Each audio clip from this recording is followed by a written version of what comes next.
उत्तल दर्पण द्वारा प्रतिबिंब का बनना। इसके पहले हमने पढ़ लिया था कि अवतल दर्पण द्वारा जो 6 स्थितियाँ थी उन 6 स्थितियों में प्रतिबिंब कैसे बनता है। तो आइए आज शुरू करते हैं उत्तल दर्पण द्वारा प्रतिबिंब का बनना। मैं हूं जितेंद्र कुमार और आप देख रहे हैं वनली विज्ञानवेद जितेंद्र कुमार। तो आइए शुरू करते हैं। देखिए, उत्तल दर्पण में क्या होता है कि कई केसेज नहीं हो सकते। जैसे कि अवतल दर्पण के केस में आपने 6 स्थितियाँ देखी थी कि वस्तु को कहाँ रखा जाए तो प्रतिबिंब कहाँ बनेगा।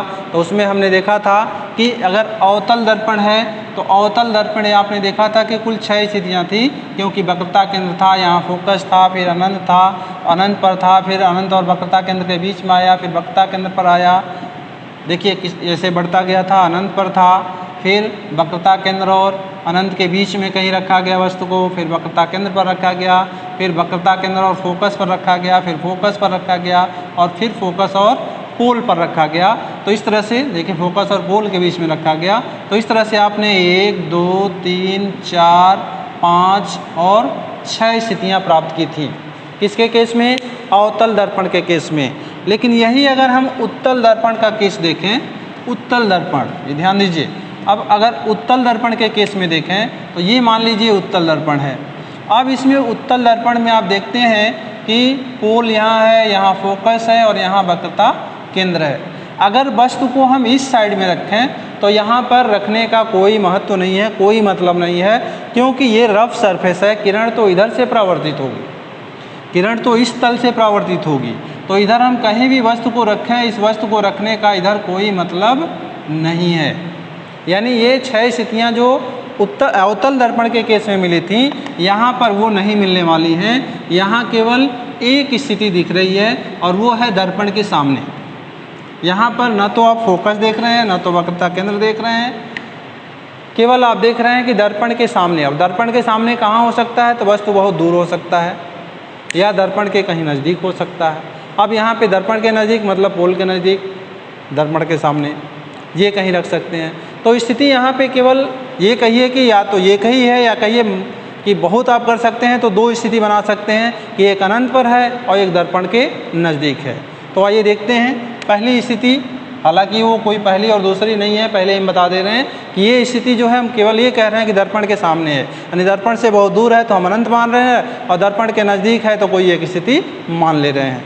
तो यहाँ हम पहली स्थिति मान ले रहे हैं कि यदि वस्तु कहाँ हो? यदि वस्तु अनंत पर हो, अनंत पर स्थित हो, यदि वस्तु अनंत पर स्थित हो तो उस स्थिति में देखिए हम क्या कर सकते हैं। तो ये मान लीजिए उत्तल दर्पण है और इसके सामने हमने किसी वस्तु को रखा है।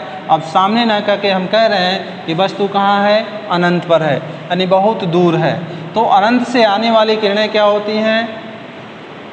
एक दूसरे के समांतर आती हैं। अनंत से आने वाली किरणें क्या होती हैं? एक दूसरे के समांतर आती हैं। तो यहाँ पे समांतर किरण हम डाल सकते हैं। तो ये इसका पोल है, यहाँ सपोज करिए फोकस है और ये सपोज करिए वक्रता केंद्र है। ये केंद्र है, ये फोकस है और ये इसका पोल है। वस्तु इधर रखने का कोई मतलब नहीं, वस्तु इधर रखे हुए हैं, कहाँ है? अनंत पर है।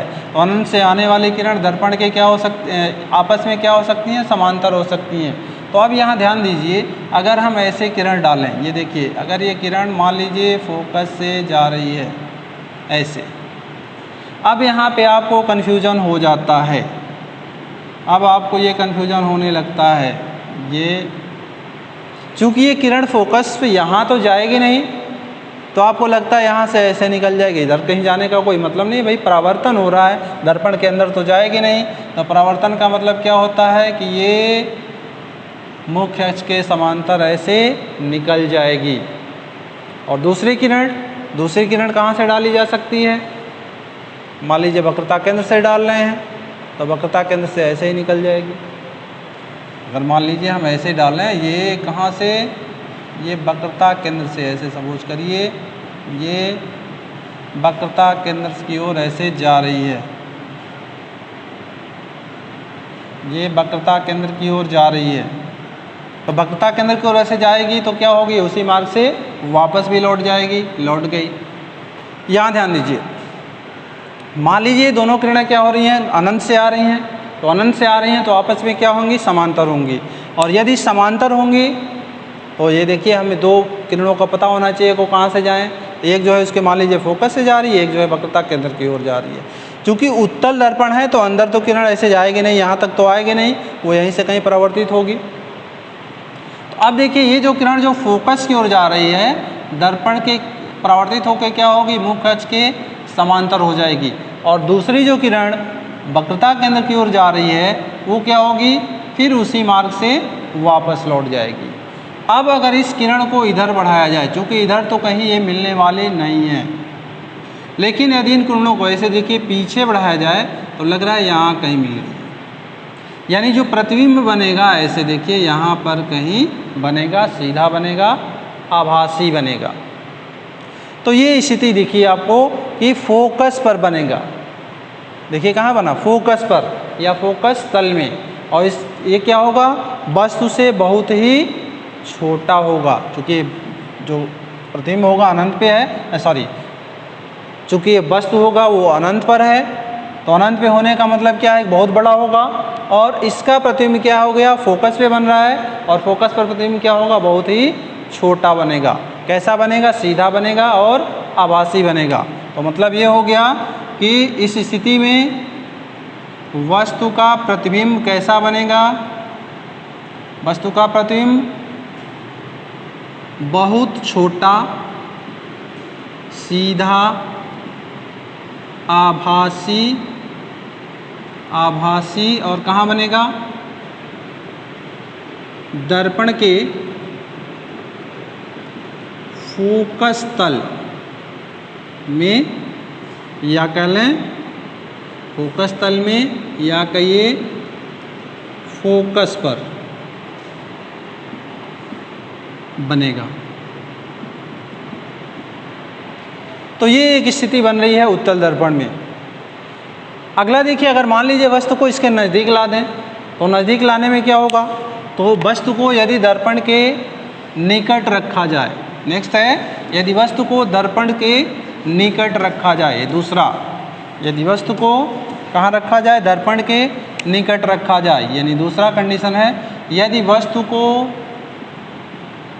दर्पण के निकट रखा जाए तब क्या होगा। तो देखिए ये दर्पण है, कौन सा दर्पण है, उत्तल दर्पण है, और वस्तु को कहीं यहाँ रख दिए, वस्तु को अगर यहाँ रख दिए तो भाई मान लीजिए ये इसका वक्रता केंद्र है, ये इसका सपोज करिए फोकस है, ये किरण ऐसे जा रही है समांतर, कैसे निकलेगी, तो ये फोकस से ऐसे निकल जाएगी, यानी फोकस से होकर आती हुई प्रतीत होगी।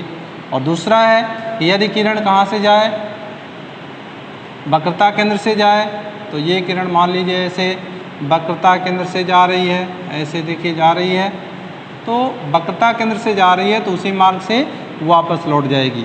इस स्थिति में क्या होगा कि फोकस और पोल के बीच में किरणें कहीं मिल रही है, ऐसे देखिए यहाँ पर, यानी वस्तु का प्रतिबिंब क्या होगा, फोकस और पोल के बीच में बनेगा, वस्तु से छोटा बनेगा, सीधा बनेगा और आभासी बनेगा।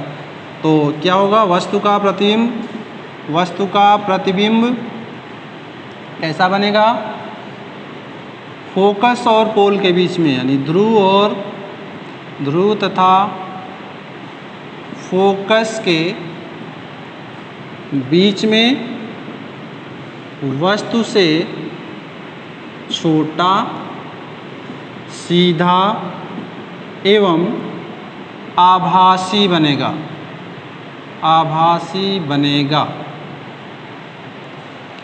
तो ये केवल स्थिति दिख रही है, वास्तव में एक ही स्थिति है, लेकिन इसको दो स्थितियों में बांट दिया गया कि एक बहुत दूर है और एक जो है दर्पण के नज़दीक है।